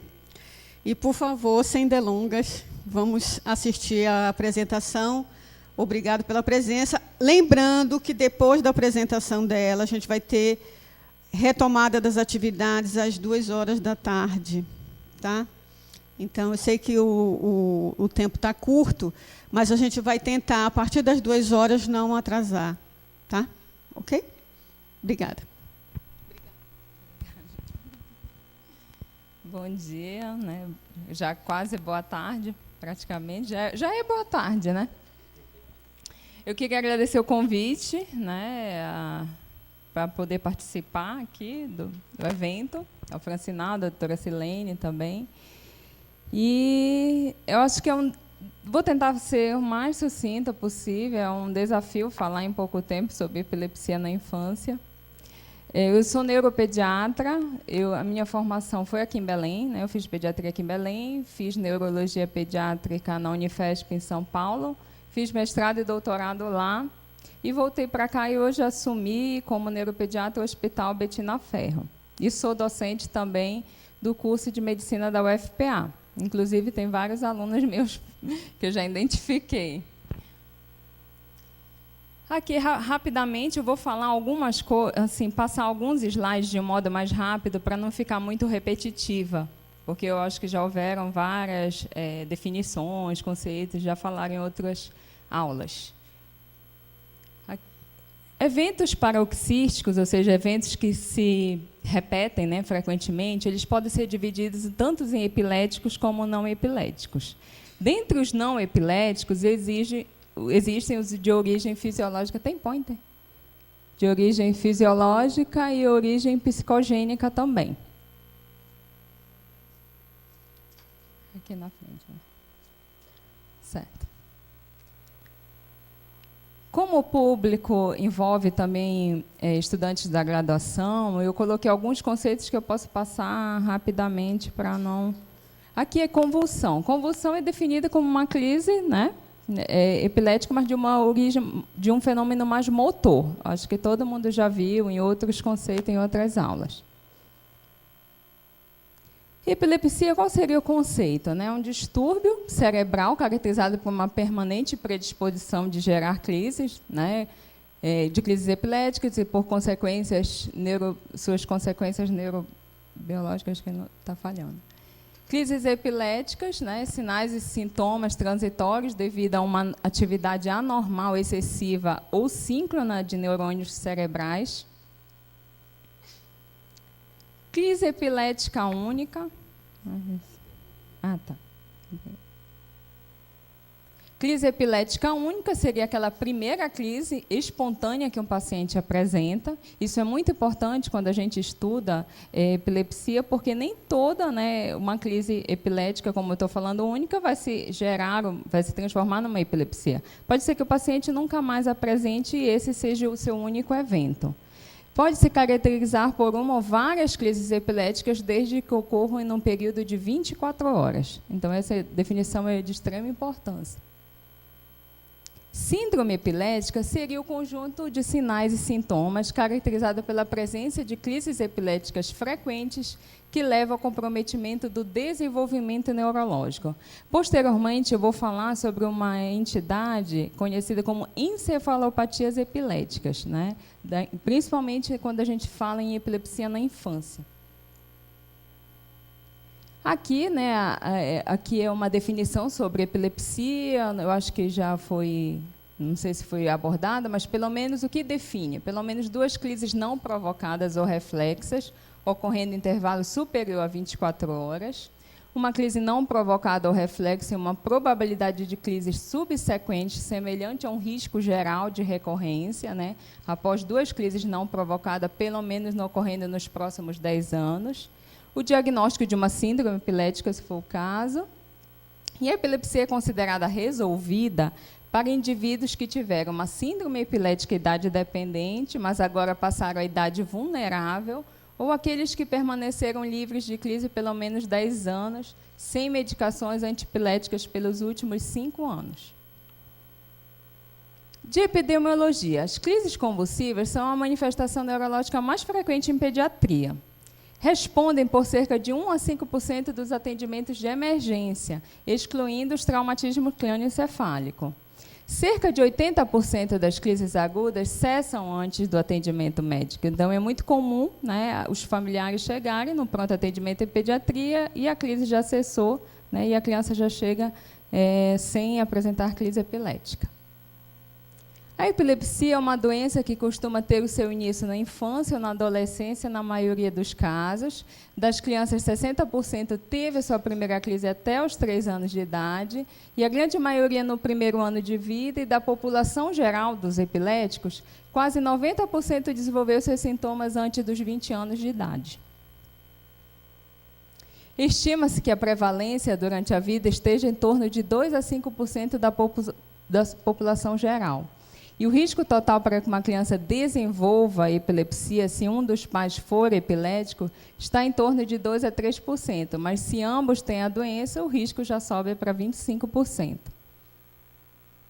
E as classificações, né? Eu vou só comentar um pouco sobre ela. Principalmente, a gente tem que ter, antes disso, a ideia, pelo menos, o que eram crises generalizadas e crises parciais. Crises generalizadas são aquelas que se originam em algum ponto e rapidamente envolvem redes neurais distribuídas bilateralmente. Elas podem incluir estruturas corticais e subcorticais, mas não necessariamente elas vão envolver também todo o córtex.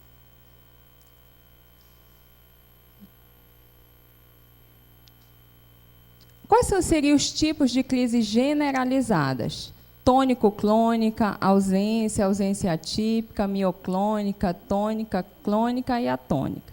Como tem público de graduação, né, tônico-clônica, a crise tônica é aquela contração muscular mais sustentada, né, que o paciente fica mais contraído, fica mais rígido. A ausência seria aquele início, né, da crise epilética, com início e término abrupto, ao qual a criança fica desligada por alguns segundos. Eu acho que muitos já ouviram falar, ele tem ausência, ele teve uma ausência. O que só costuma, depois eu vou comentar, é a confundir o que era a classificação parcial complexa, que era uma classificação mais anterior, e agora a classificação nova, que seria desperceptiva, né? Crises mioclônicas são contrações súbitas, né, bem rápidas. Tônicas, como eu já falei, clônicas são abalos musculares, né? Aquela sequência que, durante o evento epilético, que o paciente fica com abalos musculares, e atônicas seriam a perda do tônus muscular, né? O paciente geralmente perde o tônus, cai no chão, quando tem uma crise geralmente atônica. E as crises focais, que são outras, né, outra modalidade de classificação, são aquelas que se originam em redes neurais limitadas a um hemisfério cerebral. Elas podem ser muito localizadas ou distribuídas mais amplamente.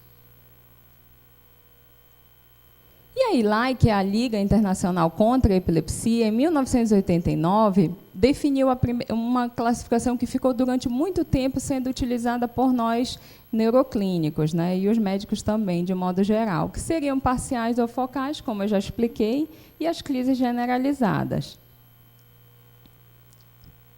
Depois, em 2001, a própria ILAI também definiu outro tipo de classificação, que seria em autolimitadas, focais e generalizadas, e depois as contínuas, que seriam os status epiléticos. Em 2006, a nova classificação já separava, né, por faixa etária de acometimento, período neonatal, período de lactente e a infância, né, provavelmente dita, e aí englobava tanto as situações de epilepsias benignas como epilepsias anteriormente ditas catastróficas, na mesma classificação. E o mais, né, atual seria a classificação de 2017, que ainda, né, de um modo recente, né, classificava os tipos de crise agora com início focal, de início generalizado e de início desconhecido. Classificação de um modo etiológico, aquelas com alterações estruturais, genéticas, infecciosas, metabólicas, imunes ou autoimunes e desconhecidas. E os tipos de epilepsia se classificavam em focal generalizado combinado, desconhecido e síndromes epiléticas. E aí envolvia todas as situações de comorbidade juntas.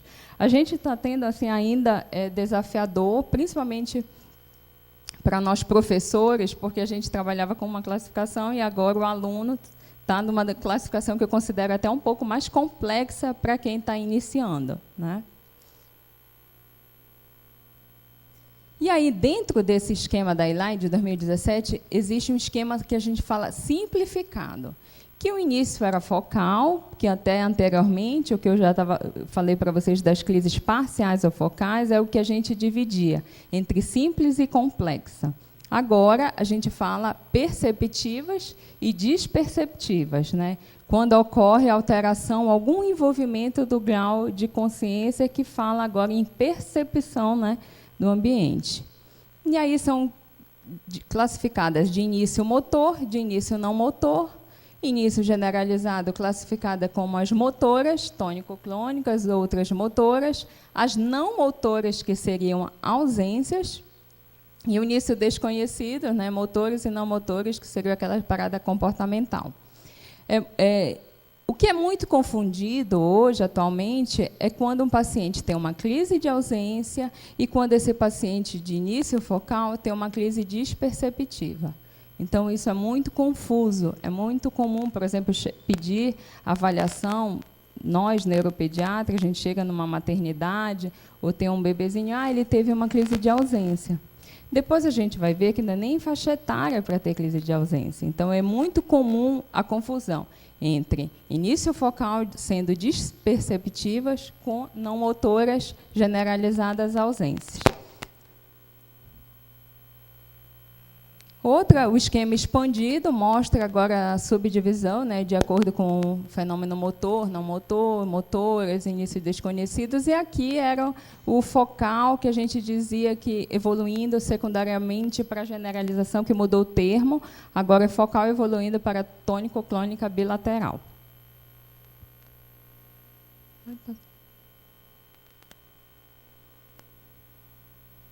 Encefalopatias epiléticas ou do desenvolvimento são epilepsias nas quais a atividade epilética por si só, ela contribui para o comprometimento cognitivo e comportamental grave, acima e além do esperado pela patologia subjacente, e que este pode piorar ao longo do tempo. As encefalopatias epiléticas em neuropediatria, a gente sabe que a evolução é bem mais, o prognóstico é bem mais desfavorável. Às vezes a gente não consegue realmente o controle, né, da situação da própria epilepsia, e isso vai realmente dando um comprometimento muito grave na cognição e no desenvolvimento. Aqui só são regras, eu vou procurar regras para passar um pouco mais rápido, senão eu vou passar a tarde inteira aqui. Regras para classificar as crises é só início, percepção, início como determinante, parada comportamental e definir os fenômenos motores e não motores. E o diagnóstico? O diagnóstico da epilepsia, como todos sabem, é um diagnóstico que é clínico. O diagnóstico é clínico, depende, então, da descrição e detalhamento dessa anamnese, né, dessas crises, história e exame clínico bem cuidadosos. Então, como agora a classificação está diferente, então agora, muito mais do que era importante antes da anamnese para definir e classificar, agora a gente precisa mesmo dessa confiabilidade na hora da nossa anamnese, né? É difícil, muito difícil a anamnese logo no início, porque a família não está acostumada ainda, né, com todo o fenômeno, tudo que acarreta uma crise epilética. Sejam até colegas médicos, quando a gente vai atender, consultar filhos, eles não sabem dizer, porque na hora o emocional fala mais alto, você não consegue explicar o que começou, como começou, você só vê uma situação e não sabe nem definir o tempo, né?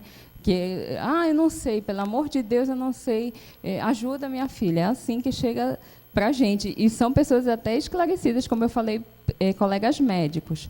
Mas a gente sabe que, com o tempo, né, eu acho que o emocional vai baixando e eles começam a definir exatamente o como começa. Doutora, começou, ela ficou estranha, parou o olhinho, depois ela foi querendo cair no chão, né, sonolenta, e aí virou a cabecinha para um lado, bateu o corpinho, a perninha para o outro. Então, a gente já vai conseguir realmente classificar com mais eficácia o tipo de epilepsia. Aqui é só para definir, né, é só para ilustrar o que a gente tem que definir sobre epilepsia, diferenciar de uma crise única, de uma crise sintomática aguda e uma crise epiléptica febril. O eletroencefalograma é uma ferramenta muito útil na avaliação tanto, né, de epilepsia, tanto em adultos como em crianças. Acho que todo mundo é familiarizado já, né, assim, um pouco, acho que acredita com o exame, de entender que são colocados eletrodos, né, que correspondem a áreas cerebrais do hemisfério, e neles são interpretados o traçado, né, de acordo com as ondas cerebrais características, né, por um período, uma faixa etária, se está acordado, se está dormindo. Aqui é só para ilustrar uma criança também realizando o eletro. Aqui é só para ilustrar um traçado, né, de eletroencefalograma, onde mostra, né, começa o processo, as descargas epiléticas. Aqui é um outro recurso de vídeo EG, que a gente ainda vai um dia, se Deus quiser, ter aqui em Belém, porque ainda a gente precisa referenciar pacientes para fora do estado para conseguir esse recurso diagnóstico. E o vídeo EG também tem, além da importância na classificação e definição da epilepsia do paciente, seja criança ou adulto, ele também nos ajuda até a diferenciar aqueles eventos que eu falei lá no início, quando eu quero diferenciar se são epiléticos ou se não são epiléticos. Então, na hora do evento, o paciente sinaliza, ele fica internado, fica geralmente no quarto, a mãe fica junto, e ela ativa um botãozinho para dizer que aquele evento, né, que ele está tendo seja registrado e depois a neurofisiologista vai ver se aquele evento originou descargas epiléticas. A gente tem muito paciente na neuropediatria que a gente precisa ainda fazer esse exame para que a família se convença que não é epilético o quadro. Principalmente agora, nos pacientes, como vem aumentando, os pacientes portadores de transtorno do espectro autista. Então, às vezes, quando eles têm comorbidades epiléticas juntos, a família, às vezes, não entende que o que ele está tendo é uma alteração comportamental e não é uma alteração epilética. A ressonância magnética, né, sempre que possível, deve ser realizada para a gente revelar as anormalidades que podem estar relacionadas, como malformações, lesões vasculares, displasia cortical. Vou passar. Aqui, só para ilustrar, aí passou um, né? Só para ilustrar uma ressonância normal, né, um distúrbio de migração, uma esquizoencefalia, outro padrão de malformação do sistema nervoso central, a lisencefalia. Também contamos com o PET e SPECT também como método de neuroimagem.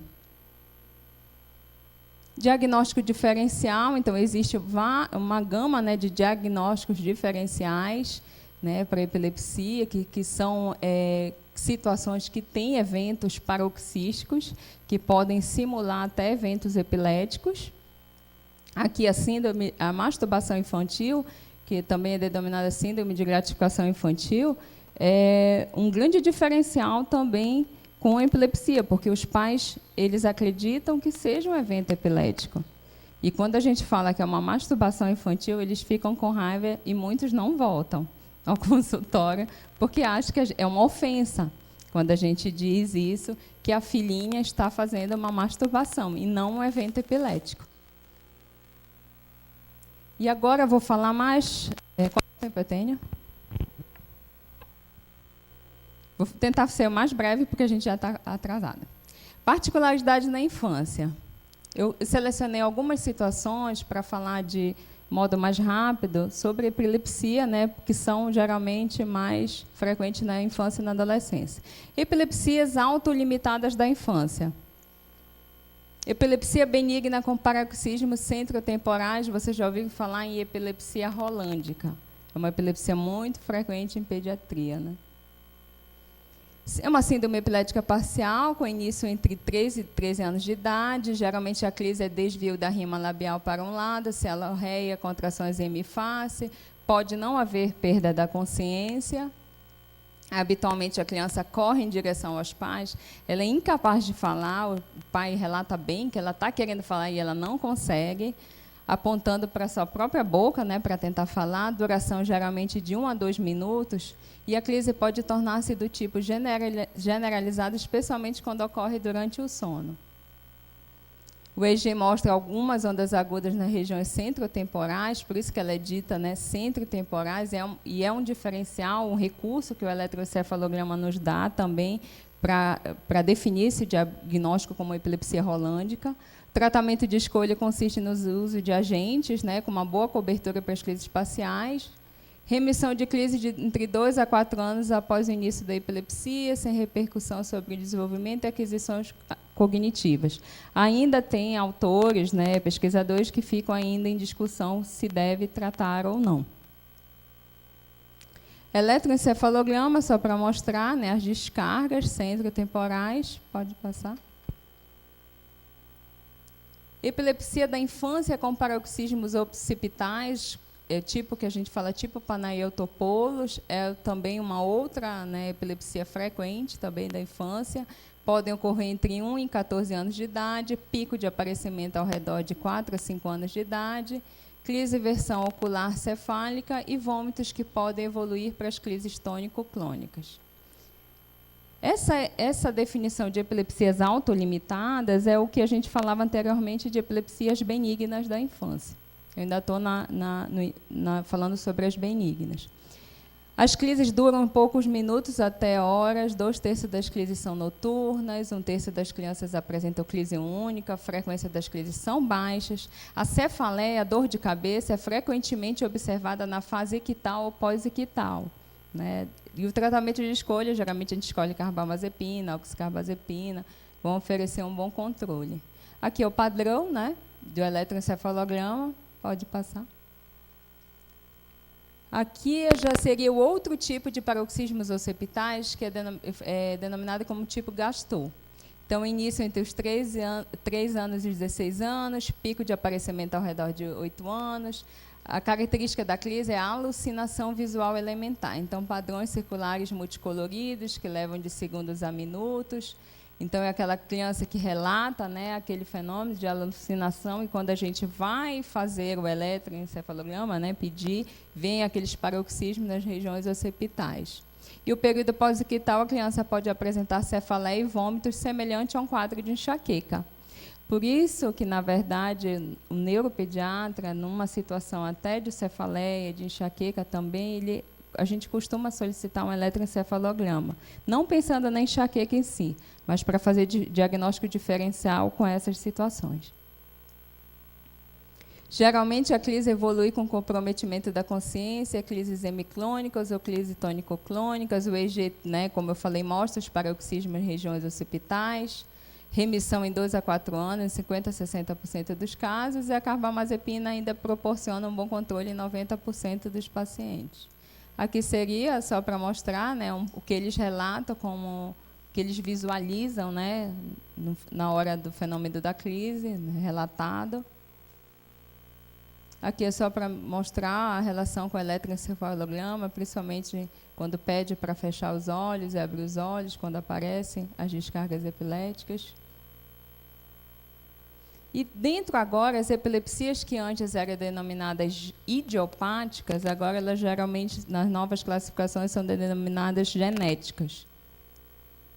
Seria epilepsia com crises mioclônicas estáticas, síndrome de Duze, né, faz parte das epilepsias generalizadas, as manifestações epiléticas nessa síndrome entre os 7 meses e 6 anos de idade, principalmente 2 a 5 anos, a síndrome predomina nos meninos.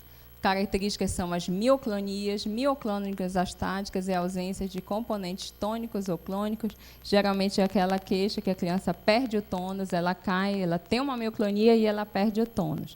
Por isso que é chamado mioclono astáticas. Epilepsia, ausência da infância, que é o que, como eu falei, o mais comum, que todo mundo diz que está tendo ausência, né? É a crise, como crise epilética mais comum, mas não precisa ser tem em mente essa diferenciação com focal desperceptiva. A síndrome epilética generalizada, idade entre 13 e 12 anos, pico de aparecimento de 6 a 7 anos. Perda de consciência com duração de alguns segundos, de início e fim abruptos.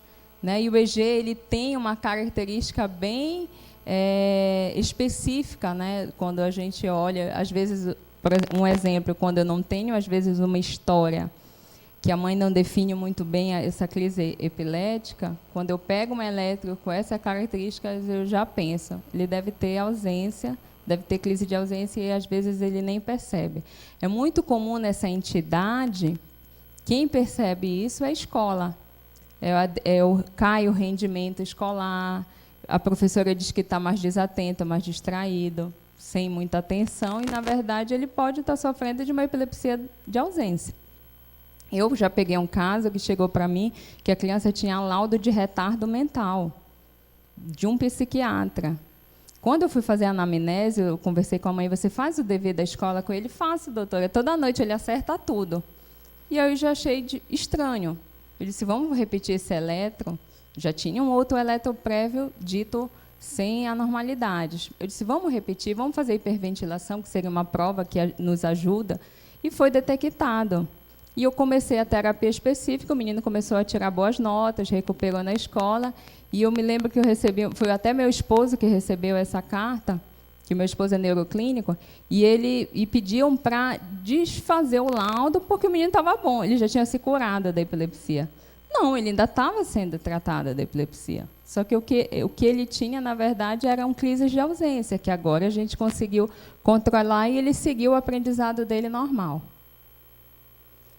Os fatores de risco para crises clônicas, que seriam crises, né, de fenômenos mais visíveis pela família, existe, né, geralmente mais no masculino, sexo masculino, aqueles com atividade de base anormal e resposta fotossensível. Pode passar. O eletroencefalograma, como eu falei, olha, ele mostra um complexo, né, de onda aguda, onda lenta, bem característico. Aqui é uma outra entidade, a epilepsia mioclônica juvenil, né? Eu vou passando, porque senão a gente vai perder muito tempo, né? Eu acredito. O que eu queria frisar é as encefalopatias epiléticas da infância. As epilepsias antes ditas como catastróficas da infância envolvem todas essas entidades. Mioclônica precoce, Ohtahara, West, Dravet, Lennox-Gastaut, Landau-Kleffner. Eu vou falar um pouco mais da síndrome de West. Síndrome de Ohtahara é uma síndrome, uma encefalopatia epilética muito vista no período neonatal. Geralmente começa nos primeiros 10 dias de vida. Síndrome de West, que é a síndrome dos espasmos infantis. É uma tríade. Espasmo infantil, atraso de desenvolvimento, padrão no EG de hiperarritmia, que é um padrão específico. Os espasmos podem ser flexores, extensores, suaves ou com queda da cabeça, mas comumente são mistos. Pico da idade, ele ocorre entre 4 meses e 7 meses, é sempre antes de 1 ano de idade. Pode ser dividida, né, a síndrome de West em 2 grupos, de West sintomático e West criptogênico. Sem o sintomático é quando eu geralmente encontro uma lesão estrutural, né, que justifique o quadro, e o criptogênico quando a gente presume que exista, né, associado. Os espasmos epiléticos são crises breves, então geralmente a criança... Pode passar o próximo? Geralmente a criança tem um fenômeno de extensão quando ela abre a mão, né, as mãozinhas, ou o fenômeno de flexão quando ela simula um abraço, né, com a queda do corpinho. Então, isso é muito... Espasmo infantil, ele tem a sua característica própria. O que é muito comum as pessoas denominarem espasmo quando está tendo aqueles fenômenos clônicos, né, do tipo clônico, que são abalos musculares. Aí fala, não, doutora, ele teve espasmo. Mas o espasmo, em termos de semiologia epilética, ele é bem característico, pertence a uma outra entidade. E aqui, olha, o padrão do eletro, né, totalmente desorganizado, que seria esse ritmo que a gente chama hiperarritmia, que na vigília aparece muito, né, desorganização difusa, e no sono parece fragmentado. Então, o eletro, nesse caso, de espasmo infantil, é fundamental, porque ele me ajuda a definir se a criança tem síndrome de West. E se ela tem síndrome de West, o meu tratamento tem que ser o mais agressivo possível, porque eu tenho que interromper esse padrão de hiperarritmia. Se eu deixar que esse padrão de hiperarritmia continue, a sequela do desenvolvimento dessa criança vai ser muito grande. E as crianças ficam até com formas de paralisia cerebral, por conta da síndrome de West. Síndrome de Dravet é uma outra síndrome também catastrófica da infância, inclusive foi pela síndrome de Dravet que começaram os primeiros usos do canabidiol, né? Foi dentro da síndrome de Dravet. Pode passar. Lennox-Gastaut é uma outra entidade de encefalopatia epilética, e a grande característica é que, geralmente, 60% dos casos já tem uma encefalopatia prévia. Então, às vezes, a criança já vem com West e passa para um Lennox-Gastaut. Então, a criança já tem uma encefalopatia, uma paralisia cerebral por uma anóxia grave, que também desenvolve um Lennox-Gastaut. Então, geralmente, tem uma encefalopatia prévia associada.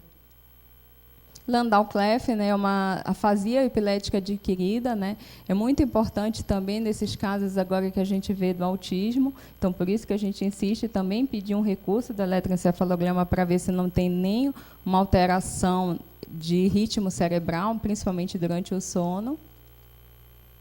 Aqui é um outro estado de epiléticos também visualizado no sono, né, que seria caracterizado por associação de várias crises focais generalizadas também, que quando tem um padrão mais contínuo, a gente conhecido até como POX.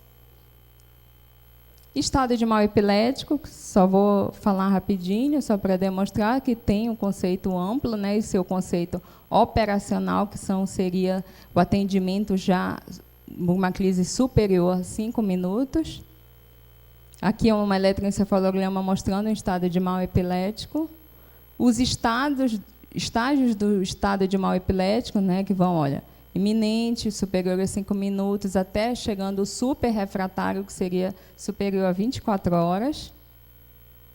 A sua etiologia do estado de mal epilético, que podem ser diversas, desde malformações, traumas, encefalopatias crônicas progressivas e até as não progressivas. Tratamento, fase aguda, pode passar, é aquela rotina, ABC, monitorização, controle das crises com uso de drogas epiléticas. E aí entra, né, os protocolos do estado de mal epilético, né, para o atendimento, né? A abordagem terapêutica já em nível de consultório seria a escolha, né, das drogas antiepiléticas convencionais, baseada na droga, paciente e o diagnóstico, como a gente já comentou. Aqui, cada tipo, classificação de crise, às vezes a gente correlaciona com algum medicamento mais específico. No caso, como eu falei, esse espasmo infantil, síndrome de West, a gente usa a CTH, usa a vigabatrina, agora usa a corticoide também associada, como a prednisona, para tentar interromper aquele padrão de ipsiarritmia. Aí tem as drogas de primeira geração, drogas de segunda geração, drogas de terceira geração e as mais atuais. E pode passar outros recursos, né, de tratamento, como dieta cetogênica, estimulação do nervo vago, abordagem cirúrgica para determinados casos, e mais recente o uso do canabidiol, mas com poucos estudos sobre resultados e efeitos colaterais a longo prazo. Conclusões: a epilepsia é comum na infância e adolescência, e suas características clínicas variam de acordo com a faixa etária. No período de lactente e pré-escolar, predominam síndromes epiléticas de prognóstico reservado. Então, quanto mais precoce, a gente precisa ser agressivo na identificação dessa epilepsia, não deixar passar, porque, como eu falei, encefalopatia epilética sequela, deixa a criança com grave comprometimento do desenvolvimento neurológico. Então, é fundamental identificar se uma criança é portadora de epilepsia ou não. E, em muitos casos, o tratamento pode ser realizado apenas com correção de droga antiepilética, outros poderão ser beneficiados de outras abordagens terapêuticas, e os protocolos objetivam orientar condutas e tratamentos eficazes para situações mais comuns. Os casos especiais podem e devem ser sempre individualizados. Eu quero agradecer. É muita coisa para um pouco tempo, né? Mas assim, o que fica de mensagem é isso: é identificar o quanto precoce possível uma epilepsia na infância e na adolescência, para que a gente evite, né, consequências que existirão, né? Claro que cognição pode ser afetado em algumas situações, podem levar a criança com comprometimento grave do seu desenvolvimento e até déficit intelectual como consequência. Tá certo? Obrigada.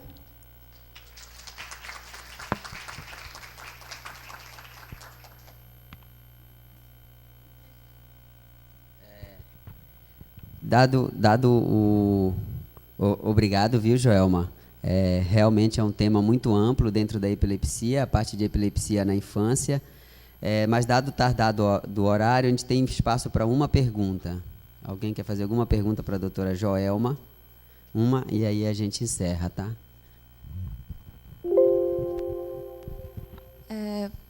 Não sei, acho que boa tarde já, né? Eu gostaria de saber se, nos casos benignos, as crises elas podem durar mais de minutos, e também se elas podem evoluir para outro tipo de epilepsia.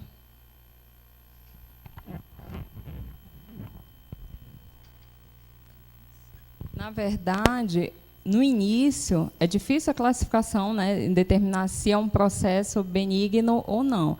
Até a gente evita usar esse termo benigno, porque a gente sabe que não é tão benigno, né? Ter uma crise é chato, a família conviver, né, com crises epiléticas muito frequentes.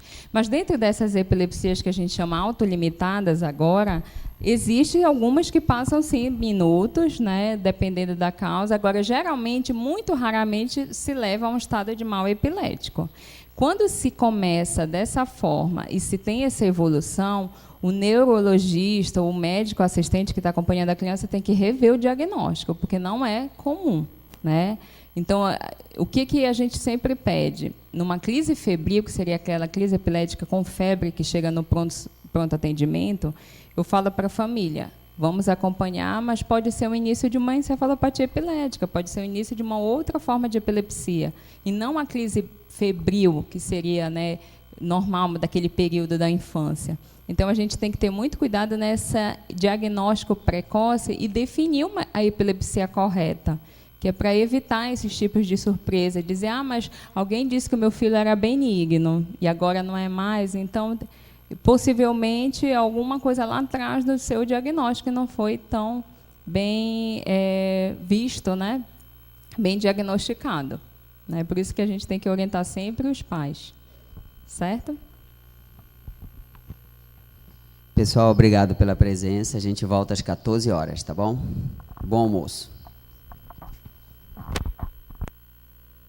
Aproveito para falar também que tem ainda o pessoal da ACS que estão aqui presentes.